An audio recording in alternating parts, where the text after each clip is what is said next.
Mis amados hermanos, que el Señor les continúe bendiciendo rica y abundantemente. Amén.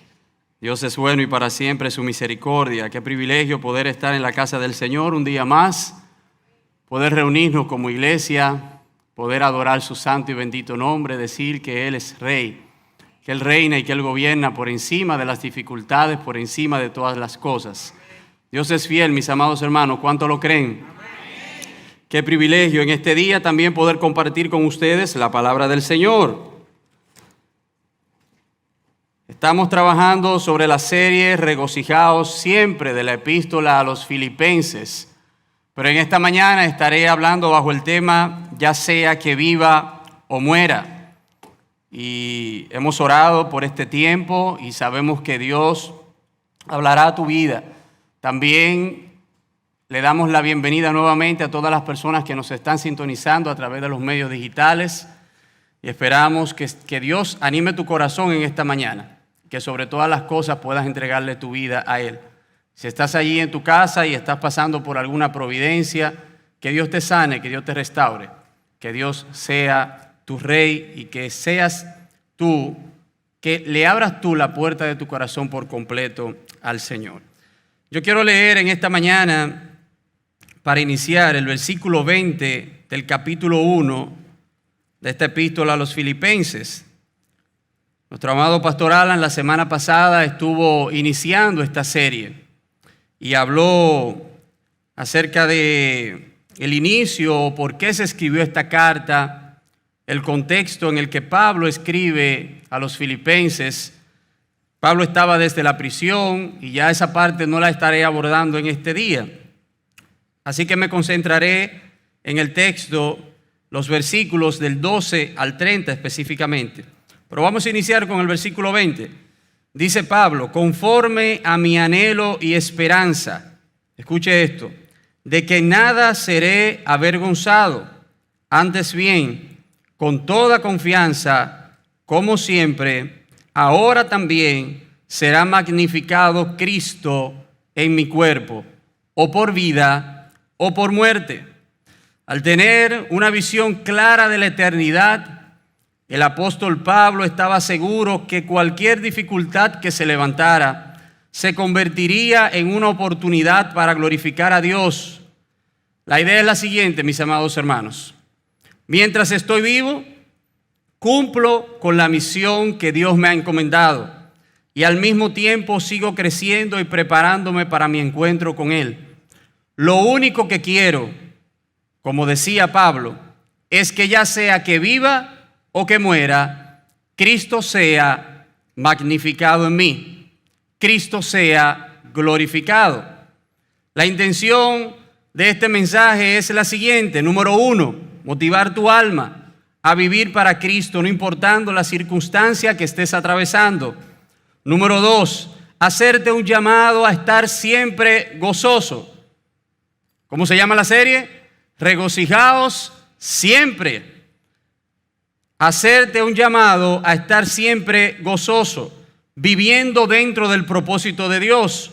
Número 3, animar tu corazón, amado hermano en la fe, para que ya sea que vivas o mueras, Cristo sea glorificado. Y número 4, que puedas salir de este lugar con una perspectiva correcta acerca de la eternidad. Esta carta a los Filipenses es una carta motivadora, es una carta que nos anima, es una carta que nos llena de gozo. Desde el principio hasta el final vemos a un Pablo completamente gozoso, vemos a un Pablo que está animando a la iglesia, que está exhortando a la iglesia, que está animando a que los hermanos prediquen el evangelio, no importando las circunstancias. Así que me voy a basar en esta mañana en 5 puntos de estos versículos. Y en el primer punto que estaré tocando, hablaré acerca del progreso del Evangelio. El progreso del Evangelio. ¿Y dónde vemos esto? Los versículos del 12 al 14. Acompáñenme, por favor. Tome su Biblia. Filipenses capítulo 1, versículos del 12 al 14. Dice la palabra del Señor: quiero que sepáis, hermanos, que las cosas que me han sucedido han redundado más bien para el progreso del Evangelio, de tal manera que mis prisiones se han hecho patentes en Cristo en todo el pretorio y a todos los demás. Y el versículo 14 dice, y la mayoría de los hermanos, cobrando ánimo con mis prisiones, se atreven mucho más a hablar la palabra sin temor. El progreso del Evangelio aún en medio del encarcelamiento. Vemos aquí que Pablo, después de su oración a los filipenses o por los filipenses, prosigue a informarles acerca de su situación actual, la cual sorprendentemente ha sido para bien, pues ha servido para el progreso del Evangelio. El encarcelamiento del mayor predicador del Evangelio en ese tiempo podría significar un gran retroceso para la obra de Dios. Pero escuche esto, mis hermanos. Dios estaba trayendo mayor progreso al Evangelio a pesar de las prisiones de Pablo. ¿Y por qué? Porque Dios no ha hecho perder el tiempo de Pablo mientras estaba preso en Roma. Dios no ha hecho perder el tiempo de Pablo. Pablo ha aprovechado bien el tiempo porque él sabía el propósito de Dios para su vida. En muchas oportunidades nosotros perdemos el tiempo en no cumplir el propósito de Dios porque nos detenemos en las adversidades, porque nos detenemos en las circunstancias. Pero aquí se da un caso muy interesante. Aprendemos en estos versículos que Pablo podía ministrar efectivamente, escuche esto, Pablo podía ministrar la palabra de Dios efectivamente aún en medio de la circunstancia que estaba atravesando. Pablo podía decir que Dios sea glorificado en medio de esta situación, no importando lo que yo estoy viviendo. Nada puede detener la obra de Dios ni sus propósitos. Y asimismo, como en los tiempos de Pablo, asimismo vemos que Dios ha levantado un avivamiento luego de los tiempos de Pablo. Lo que estaba sucediendo, para que me puedan entender en ese contexto, era que la iglesia estaba sumergida en un gran avivamiento. Y lo encontramos eso en toda la escritura, lo encontramos en toda la historia. Los grandes avivamientos de la palabra del Señor o del proclamar la palabra del Señor se han levantado cuando hay persecución. Se han levantado cuando hay tribulación de los siervos de Dios. Lo encontramos en la palabra del Señor. Daniel cuando estaba siendo perseguido, cuando estaba siendo atribulado por aquellas personas que le pusieron esa trampa y fue arrojado al pozo de los leones. ¿Qué dice la palabra? Que Dios le guardó, que Dios le preservó y se levantó un avivamiento. Pero vemos también eso con los hechos de los apóstoles. Los apóstoles, cuando Pedro y Juan fueron perseguidos, la iglesia comenzó a crecer. Cuando Pedro y Juan también fueron encarcelados, la iglesia comenzó a crecer. Los mismos filipenses también. En la iglesia de Filipos se levantó un avivamiento cuando Pablo estaba preso, cuando Pablo estaba encarcelado. ¿Por qué? Porque la obra del Señor nada ni nadie la va a detener, amados hermanos. Podemos entender también en estos primeros versículos y ver que la actitud de Pablo, a pesar de lo que estaba atravesando, tenía la confianza de que el Evangelio y la obra de Dios no se podían detener. Y si tenemos la perspectiva correcta, como veremos más adelante, sabemos que Dios usará cada circunstancia para nuestro bien. Porque dice la palabra de Dios que todo obra para bien para aquellos que aman al Señor. Ahora bien, en el versículo 14 de esta porción que acabamos de leer, encontramos algo también muy interesante. ¿Qué produjo esta actitud de Pablo? De que a pesar de que estaba preso, de que a pesar de que estaba pasando por las dificultades, dio a conocer la palabra del Señor. Un autor dice que aproximadamente Pablo tenía que ver unos 4 o 5 guardias que estaban guardándole a él o protegiéndole durante el día. Y esa persona hizo un cálculo de aproximadamente, ¿qué sería? 4 o 5 guardias diariamente por 365 días, que es lo que tiene un año. Calcúlelo usted, porque aquí la que sabe de matemáticas es Liliana. Ella es la dura en eso. Pero haga el cálculo. Pablo aprovechó esa oportunidad para predicar la palabra del Señor a cada persona o a cada guardia, y ese guardia, por así decirlo, también se convirtió en un instrumento porque iba y llevaba la palabra del Señor a sus familiares. Pablo no desaprovechó esa oportunidad. Pablo no se puso a llorar. Pablo no dijo, ok, llegó el momento de lamentarme. Aquí terminó todo. Al contrario, ahí comenzó lo bueno. Porque cuando usted está en la más terrible situación, ahí es que Dios comienza a hacer cosas grandes con su vida.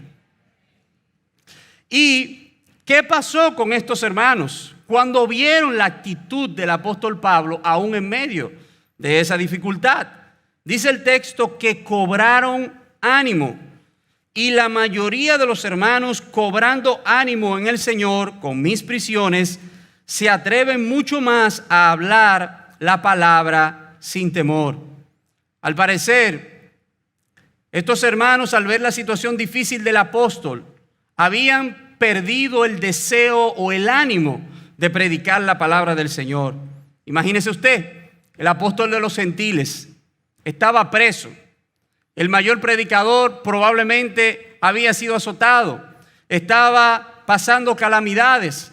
Pero dice el texto que estos hermanos, al ver lo que había pasado con Pablo o cómo Pablo había respondido en medio de esa circunstancia, se atrevieron a hablar mucho más la palabra sin temor.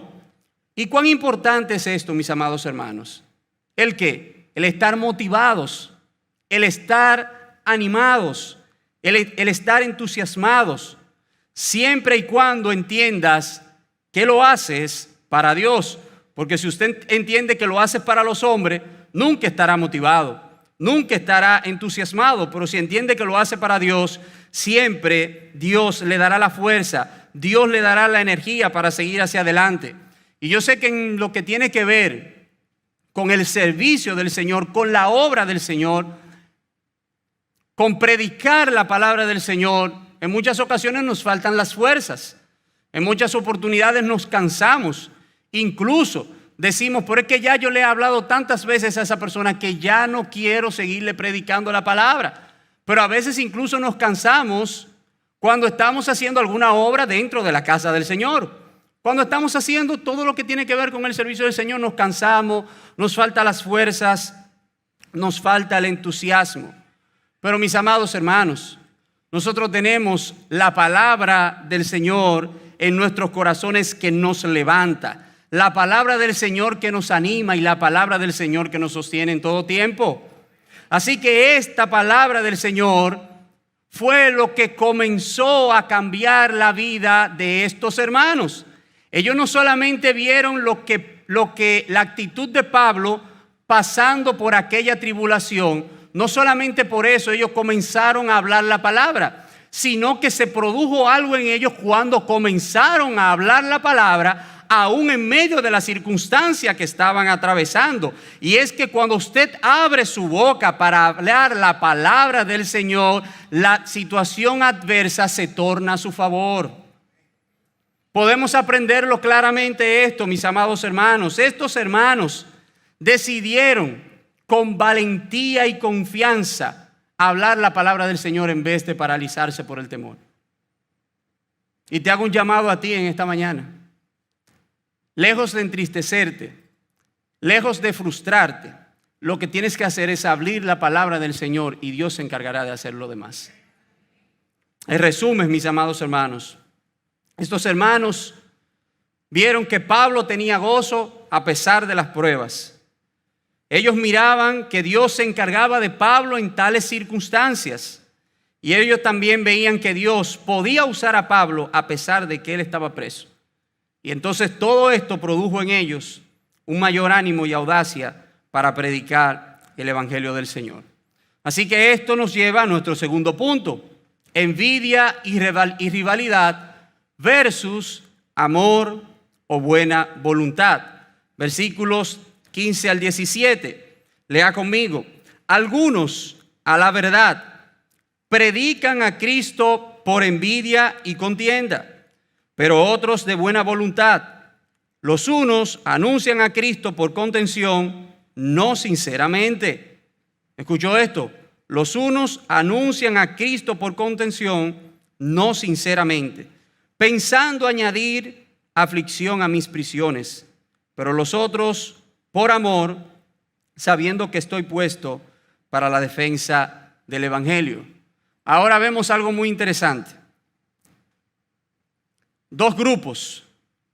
Un grupo que predicaba la palabra del Señor por amor, motivado porque decían, bueno, Pablo está en la prisión, Pablo está en cadenas, pero aún así Dios ha usado a Pablo allí en la prisión.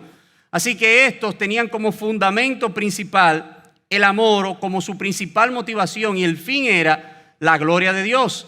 Y ellos predicaban la palabra del Señor. Pero a otro grupo predicaban la palabra del Señor también. Pero dice el texto, no sinceramente. Predicaban la palabra del Señor con motivos incorrectos. Pablo reconoce que no todos los que predicaban la palabra del Señor tenían la misma actitud. Algunos lo hacían por ambición personal. Es decir, buscaban tal vez, no sé, dinero, fama, honor. Buscaban todas estas cosas que les ofrecía el mundo y no predicaban a Cristo con sinceridad. Sus motivos no eran puros y no eran apropiados. Simplemente no había honestidad en lo que estaban haciendo. La sinceridad es la cualidad de obrar con verdad y sin fingimiento. Esta mañana decía nuestro amado Israel, que una cualidad muy importante de un buen ministro, hablaba de la humildad, y la humildad también tiene que ver con sinceridad, porque nadie puede ser humilde si no es sincero a la vez. Entonces, estos hermanos fueron motivados, predicaban la palabra del Señor, pero había un problemita en ellos, y Pablo lo reconoce. Pablo lo dice. Pablo dice, hay un grupo que está predicando por envidia, porque ciertamente estos están detrás de satisfacer sus propios y mezquinos intereses. Solamente buscaban esto, y como el siervo asalariado que solo vive pendiente del pago que ha de recibir, así también estos predicadores envidiosos, porque la Biblia le llama que predicaban por envidia, estos predicadores envidiosos son movidos únicamente por esos motivos egoístas. Y Pablo, en el capítulo 2, versículo 21, aclara un poco esto. Pablo dice, porque todos buscan lo suyo propio, no lo que es de Cristo Jesús. Al parecer, aquellos hermanos entraron en una especie de competencia. Ellos entendían que Pablo estaba compitiendo en el ministerio. Se olvidaron que Pablo dijo, cuando estaba escribiendo a los Corintios, Pablo dijo, no se trata ni de Apolos, no se trata de Cefas, no se trata de mí, se trata de Jesucristo. Cristo no está dividido. Entonces estos hermanos al parecer estaban como una especie de competencia. Y bueno, mis amados hermanos, no se trata de competencia.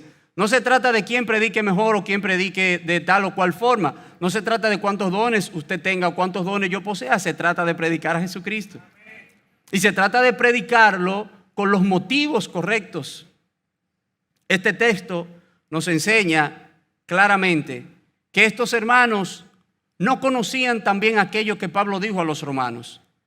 Cuando Pablo habló del cuerpo de Cristo, de que todos somos miembros de un cuerpo y que somos importantes dentro de ese cuerpo, y cada miembro tiene su función.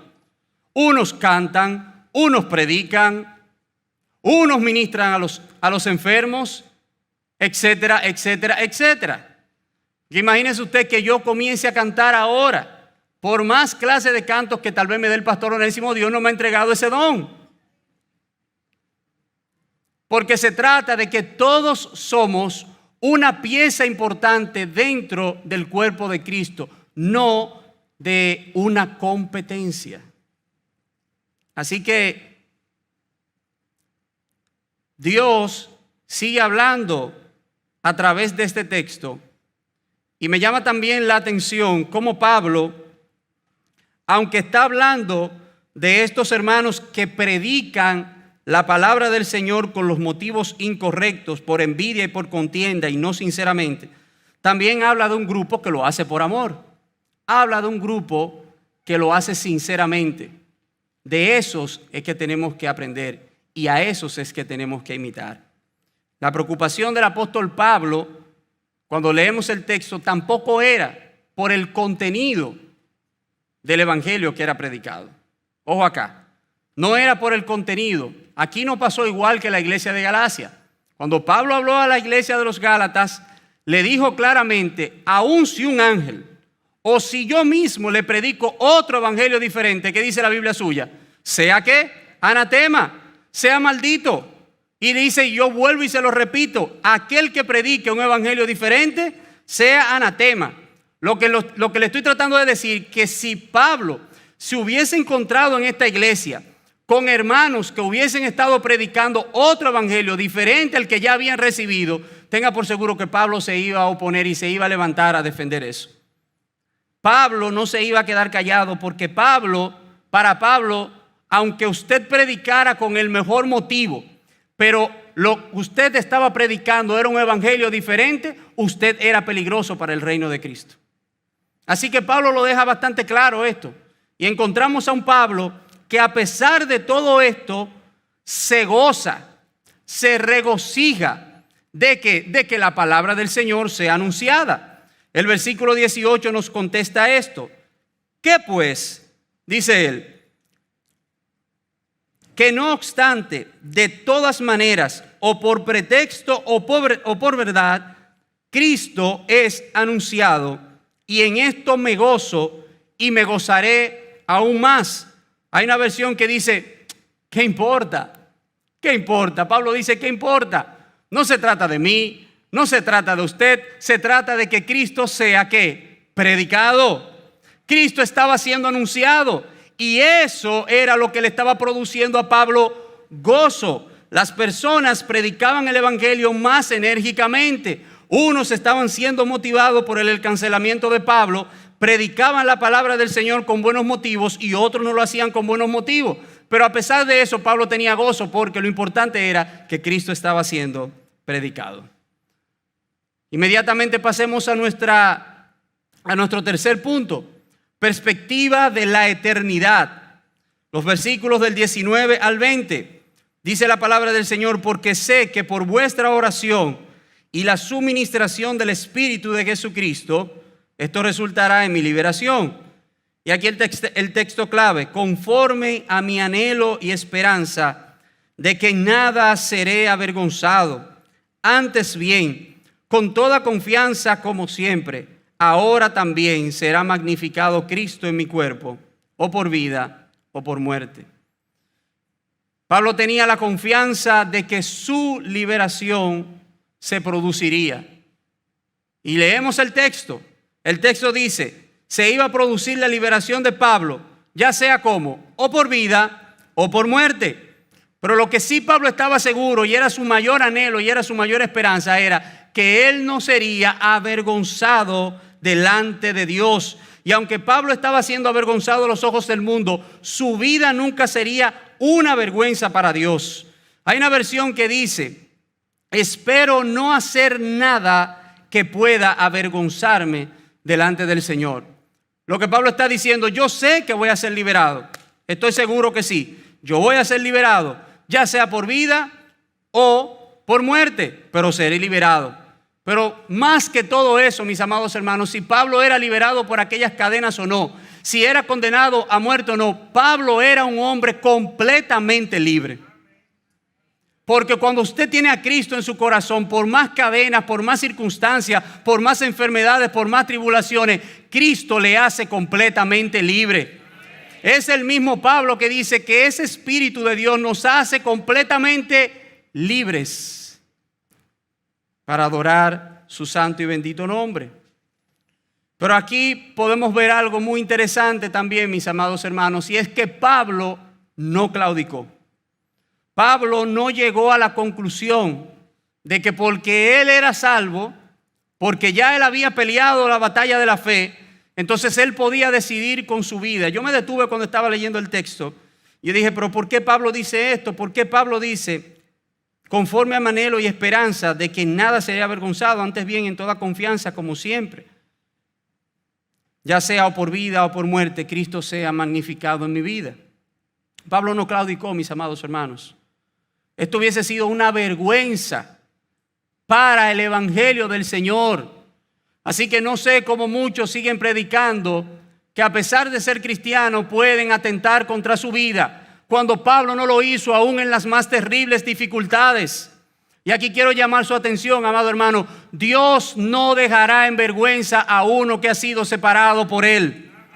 Dios no abandonará a ninguno de sus hijos, no importa la situación que estés atravesando. No tomes una decisión fatal, no la tomes nunca, porque lo que aquellos hacen no irán al reino de los cielos. No pueden. Pablo no claudicó. Pablo no tomó una decisión fatal. Pablo no dijo, esta puede ser la salida a todas mis aflicciones.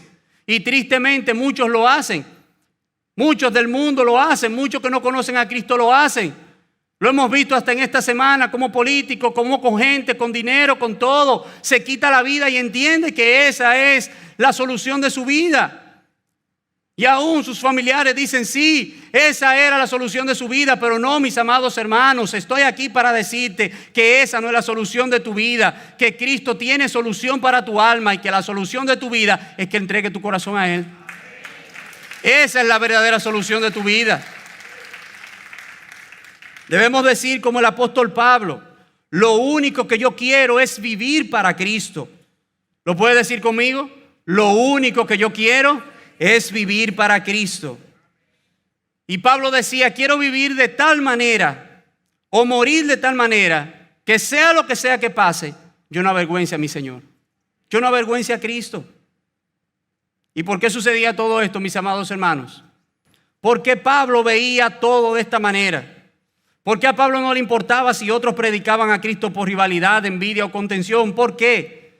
¿Cómo entendía el apóstol Pablo o cómo veía la vida y la muerte? El versículo 21 lo responde.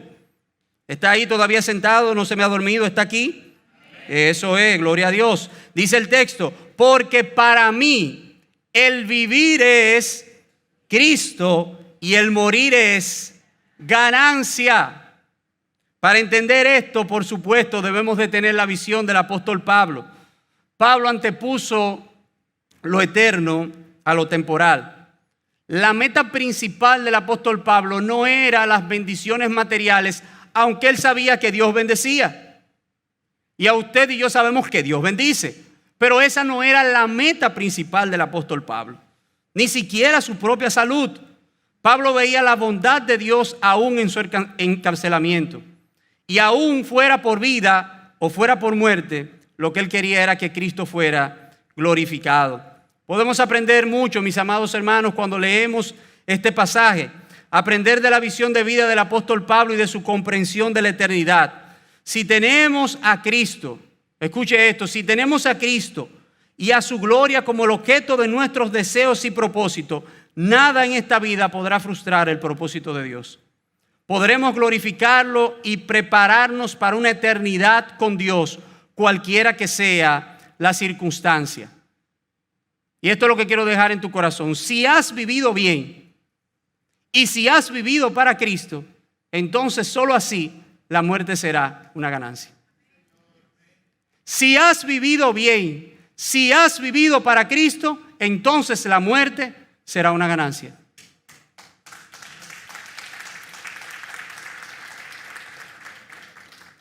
El punto está cuando nuestra perspectiva no está puesta en la eternidad. Si está puesta en lo terrenal, si nosotros no hemos entendido que somos peregrinos y extranjeros en este mundo, si no hemos entendido que nuestra ciudadanía está en los cielos, y si nuestro fin es vivir porque yo quiero tener mucho dinero, la muerte será pérdida. Si el vivir es tener buenos negocios, buenos vehículos, buenas casas, nada de eso es malo. Entienda lo que estoy tratando de decir, entienda el mensaje. Si eso es para ti tu vivir, entonces la muerte será pérdida. Pero tal vez usted me puede decir, hermano, nada de eso para mí es mi vivir. El vivir para mí es mi esposa. El vivir para mí es mis hijos. El vivir para mí es mis buenos negocios. Le tengo noticia, amado hermano, también la muerte será pérdida. Porque de la única manera, solamente de la única manera que la muerte será ganancia, es si Cristo es tu vivir. ¿Cuánto da gloria a Dios en esta mañana?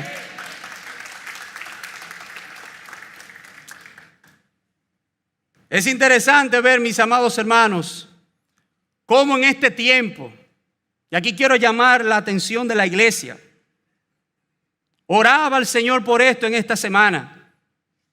Oré al Señor desde que supe que este era el mensaje. Y sé que muchos hermanos han estado orando. Quiero llamar su atención. En este tiempo muchos hermanos, muchos cristianos tristemente han perdido la perspectiva de la eternidad. Y se han llenado de un miedo aterrador. De un miedo aterrador. Y se han concentrado si usted está protegido o si usted no está protegido. Si usted tiene la vacuna o si usted no tiene la vacuna. Se olvidaron de lo que dice la palabra del Señor. ¿Qué dice su Biblia? ¿Qué dice su Biblia en Deuteronomio? Yo hago morir y yo hago vivir. Yo hiero y yo sano. Se trata de Jehová de los ejércitos. No se trata, hermano, de lo que ha dicho este médico, de lo que dice la Organización Mundial de la Salud, ni siquiera de lo que dice el Estado, ni siquiera de lo que le dice tal hermano o tal hermana. Se trata de que Jehová es el dueño absoluto de su vida. Entonces, la perspectiva de la eternidad que tengamos es lo que puede hacer que nosotros podamos vivir en este intervalo de manera correcta para Dios. La perspectiva correcta de la eternidad. No se concentre en esas cosas triviales. Déjele eso a la gente que no conoce al Señor. Y usted concéntrense en hablar la palabra del Señor, en predicar la palabra del Señor tal como lo hizo Pablo. Pablo pudo haber muerto. De hecho, no sé, el texto no registra lo que pasó con Pablo. Hay que irse a los libros, hay que leer, hay que buscar a los historiadores para saber qué pasó con Pablo. Pero no sabemos si Pablo fue liberado o no. Tal vez algunos de los pastores ahorita me pueden dar un poco de luz si fue liberado o no en ese contexto. Lo que sí sabemos es que Pablo, aún en medio de la dificultad que estaba atravesando, estaba predicando a Cristo. Y eso es lo que usted y yo tenemos que hacer, mis amados hermanos. Eso es lo que tenemos que hacer. Y te voy a dejar esta pregunta en esta hora. ¿Para quién tú vives? ¿Y tú para quién vives? Pasemos a nuestro cuarto punto. Versículos 22 al 24. Algo bueno versus algo mucho mejor. Aquí dice el apóstol Pablo, ¿qué escoger? Dice el texto, partir y estar con Cristo es ¿qué? Muchísimo mejor. Pero quedar vivo resulta en el progreso del evangelio. Entonces el apóstol dice, yo no sé qué escoger. No se trata ahora en esta oportunidad, como le decía al pastor Alan esta mañana, de que si usted se va a poner una corbata o no, de que si usted se va a poner una chaqueta o no. Se trata de algo bueno versus algo muchísimo mejor. Pablo había dicho, para mí el vivir, o más, si el vivir resulta en beneficio de la obra, no sé qué escoger, porque de ambas cosas estoy puesto en estrecho, teniendo deseo de partir y estar con Cristo, lo cual es muchísimo mejor, pero quedar en la carne es más necesario por causa de vosotros. Mire, déjeme ver si me doy a entender. No interprete como que Pablo quería morirse, porque Pablo no era un masoquista. No. Pablo no quería morirse. Usted y yo tampoco queremos morirnos. Lo que Pablo quería era ¿qué? Era irse con Cristo, que son dos cosas diferentes. Pablo había vivido su vida bien para Cristo. Su vivir era Cristo. El mismo Pablo que está escribiendo aquí en este capítulo 1 es el mismo que más adelante dice, todo lo tengo que por basura, todo lo he desechado. Entonces, para él poder decir, para mí el vivir es Cristo, él tuvo que haber desechado y haber considerado todas aquellas cosas que pudieran haber sido su vivir, lo tuvo que haber tenido por basura para poder decir, Cristo es mi vivir. Entonces el apóstol ahora dice, ahora bien, tengo deseo de partir y estar con Cristo, lo cual es muchísimo mejor. Pero también sé que Dios me ha entregado un propósito especial en esta tierra, y el propósito es anunciar a Cristo. El propósito es animar a las iglesias. El propósito es motivar a perseverar en la fe a los hermanos y a defender la doctrina de Cristo. El apóstol Pablo no quiere quedarse en este mundo para él irse a recostar en un buen sofá, prender el Smart TV y ponerse a ver televisión. No es para eso, mis hermanos. Tampoco quiere dejar su apostolado y su misión. No es para eso. Pablo quiere quedarse en este mundo cumpliendo la misión del Señor. Ahí entonces podemos entender los versículos también anteriores. Por eso era que Pablo decía que para él su vivir era Cristo. Y finalmente, el último punto que estaré tocando en esta mañana es dignos del Evangelio o digno del Evangelio. Una exhortación a la firmeza, a la unidad y a la valentía. Me voy a permitir leer los versículos del 27 al 30 en esta otra versión. Dice así: pase lo que pase, compórtense de una manera digna de Cristo. Se lo repito: pase lo que pase, compórtense de una manera digna del Evangelio de Cristo. De este modo, ya sea que vaya a verlos o que quede ausente, solo tenga noticias de ustedes. Sabré que siguen firmes en un mismo propósito, luchando unánimes por la fe del Evangelio y sin temor alguno a sus adversarios, lo cual es para ellos señal de destrucción, pero para ustedes, en cambio, es señal de salvación, y esto proviene de Dios. Podemos definir de varias maneras lo que es comportarse como digno del Evangelio. Sin embargo, yo creo que el mismo versículo nos da la respuesta de lo que es comportarse digno del Evangelio. En primer lugar, estando firmes en un mismo espíritu y en un mismo sentir. En segundo lugar, luchando unánimes por la fe del Evangelio. Y en tercer lugar, no siendo amedrentados o intimidados por lo que se oponen a la predicación del Evangelio.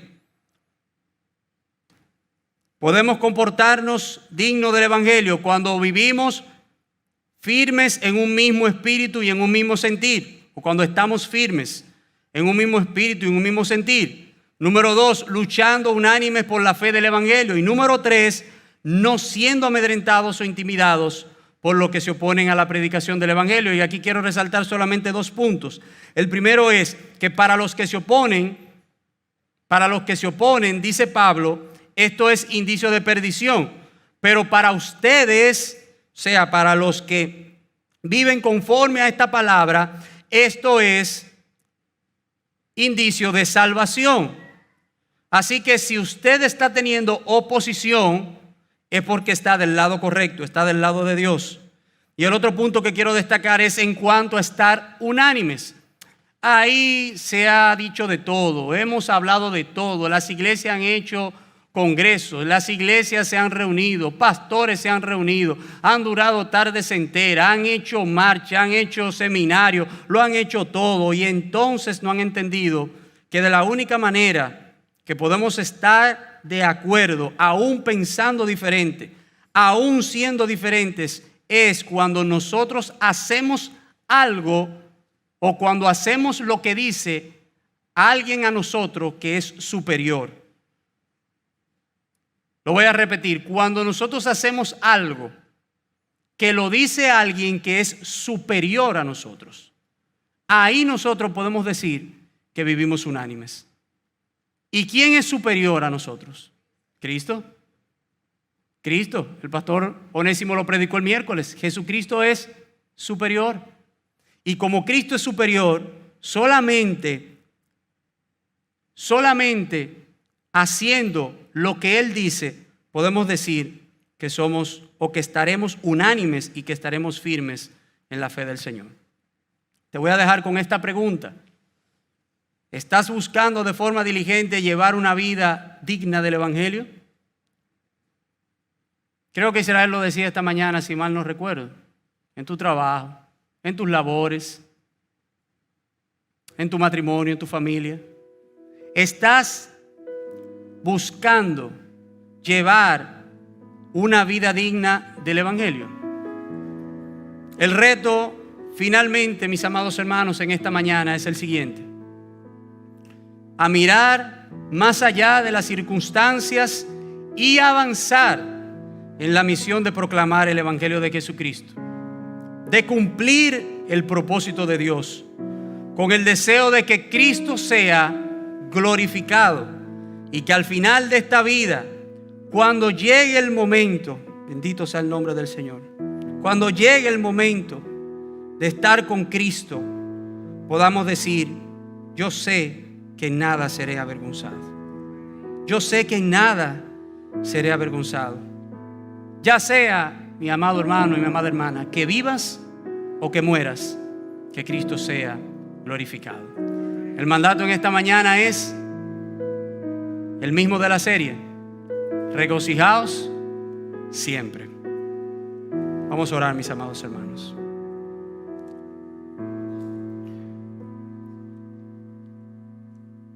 Amante Padre y soberano Dios, te damos a ti toda la gloria. Gracias, Señor, por hablarnos del corazón en esta mañana. Gracias porque es tu palabra la que ha sido predicada. Hago un llamado en este momento a todas las personas que no te conocen, Señor, para que vengan a ti. Hago un llamado a esas personas, Señor, que se encuentran hoy pasando por circunstancias adversas, situaciones difíciles, que se encuentran tristes, que se encuentran atribuladas. Oh Señor, restáurales, levántales, anímales, Señor, y que ellos puedan entender que solamente teniéndote a ti pueden decir: la muerte será una ganancia. Que puedan decir que tú eres su vivir, y que puedan decir que solamente vivirán para tu gloria y para tu honra. Y a tu iglesia, Señor, en este día, ayúdanos a perseverar en tus promesas. Estamos viviendo tiempos difíciles. Estamos viviendo ciertamente tiempos finales. Y tu Hijo amado Jesús dijo que cuando Él regresara hallará fe en la tierra. Entonces llena a tu pueblo de fe, amante Padre. Llénanos de fe para seguir firmes hasta el final. Te lo pedimos en el nombre de tu Hijo amado Jesucristo. Amén y amén.